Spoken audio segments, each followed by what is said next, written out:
TikTok just rolled out a new dark mode for iOS and Android, and you could activate it right now. So I wanted to make a quick video to show you how. If it's your first time here, I make easy to follow social media and tech videos every single day, so please consider subscribing. So make sure you update your TikTok app first so you could get this update on yours.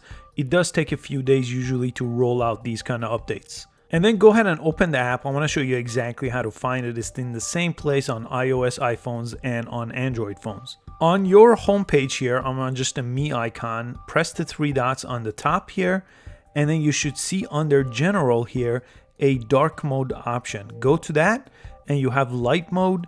That's the default option, and now you have dark mode as long as you update your app. And there's a new option called Set Device Settings.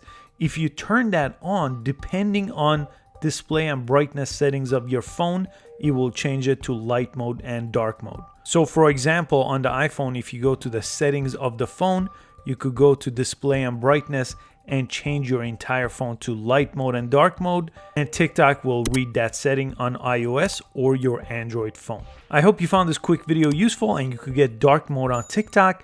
Please give it a thumbs up, and I'll see you in the next video. Thanks for watching.